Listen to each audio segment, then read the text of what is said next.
रहा हूँ, कैसे हैं आप? क्या संजय भैया?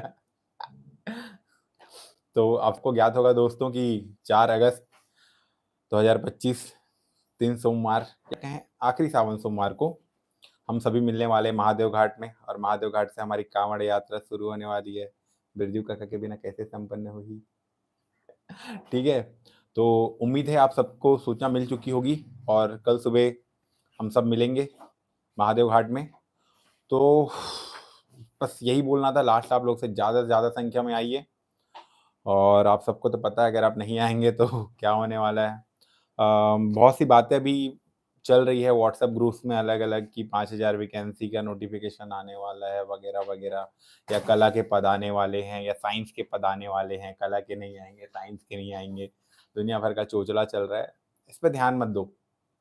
ध्यान इस पे दो कि कैसे हमारी 57,000 शिक्षक भर्ती आएगी, और लगे हाथ तैयारी भी करते रहिए, क्योंकि बिना तैयारी के भर्ती निकालना थोड़ा मुश्किल होगा इस बार। हमेशा होता है।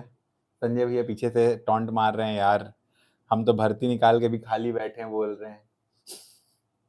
बेचारे छठवा लिस्ट का इंतजार कर रहे हैं, अभी तक छठवा लिस्ट आया ही नहीं है। जैसे कि आपको सबको पता होगा कि 2023 भर्ती भी अभी तक पूर्ण नहीं हुई है, और ये अपनी बात रखने आ रहे हैं।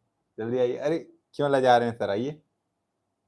ठीक है चलिए मैं ही बोल देता हूँ। तो दोस्तों हमारी तैयारी तो पूरी है, उम्मीद है आपकी तैयारी भी होगी। देखिए संजय सर कहाँ गया?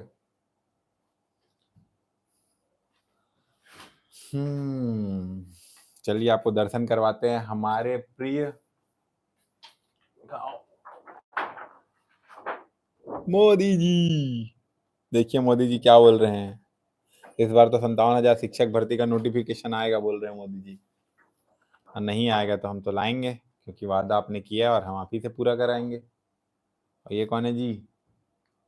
काका, हमारे बिरजू काका। 33,000 बोले से बेचारा इसी को निपटा दिया 33 दिन में, संसद में बैठे हैं अभी। और एक बहुत मार्मिक दृश्य है दोस्तों, अगर आप देख पाए या समझ पाए तो वो है ये। देख पा रहे हैं क्या आप सब? ये ग्राउंड रियलिटी है छत्तीसगढ़ की। और दुर्भाग्य की बात क्या है पता है, कि हमारे साए साए जी, अभी मैं देख रहा था उनका इंटरव्यू आया हरिभूमि पे, तो बोल रहे हैं कि छत्तीसगढ़ में तो क्या बोले, शिक्षा के स्तर इतना उच्च है, इतना उच्च है कि राष्ट्रीय शिक्षा के औसत से भी अच्छा छत्तीसगढ़ में शिक्षा व्यवस्था है। इसीलिए बस बस वही आप देखिए संजय सर का आवाज आ रहा होगा, इसीलिए मुझे लगा कि भारत में इसीलिए तीसरे पायदान पर है हम पीछे से।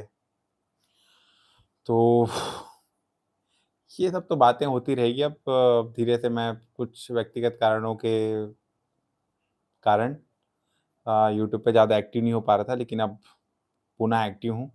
चलिए भांडा फोड़ करते हैं शुरुआत। आज से लाइव आके तो कर ही दिया हूँ, अब कल से देखते हैं। बहुत सारी बातें हैं करने को। 2023 का रिजल्ट रुका हुआ है, बहुत सारे लोगों को, हमारे साथियों के साथ गलत हुआ है। नई भर्ती नहीं आ रही है, 4,077 बोल के 10,463 बोलने के बाद अंतिम में पता चलता है कि 10,538 स्कूलों को एक ऑर्डर से चुटकी भर में समाप्त कर दिया गया। बहुत सी सूचनाएं हैं, चर्चाएं हैं, आप सब देखते होंगे लगातार न्यूज़पेपर में कि क्या हाल है अभी छत्तीसगढ़ में शिक्षा व्यवस्था का, और भारत में भी। विगत 2 दिन पहले आप देखे होंगे कि भारत के जितने शिक्षक हैं, खासकर एसएससी के, सब एक साथ एक मंच पर आए और सरकार के समक्ष ताबड़तोड़ प्रदर्शन किया। मतलब मेरा तो दिल खुश हो गया। काश अगर इतना हिम्मत हमारे छत्तीसगढ़ के शिक्षक कर पाते, कोचिंग सेंटर वाले तो दबा के पैसा कमा रहे हैं, और जिनको बच्चों से और बच्चों के भविष्य से और छत्तीसगढ़ की शिक्षा व्यवस्था से कोई लेना देना नहीं है, अगर इतना हिम्मत वो दिखा पाते तो आज छत्तीसगढ़ का वर्तमान और भविष्य कुछ और होता। लेकिन उम्मीद पे दुनिया कायम है, देखते हैं आगे क्या होता है। और इसकी शुरुआत दोस्तों कल से होने वाली है। कल कांवड़ यात्रा में उम्मीद है आप सब आएंगे, और 57,000 शिक्षक भर्ती का बम बम भोले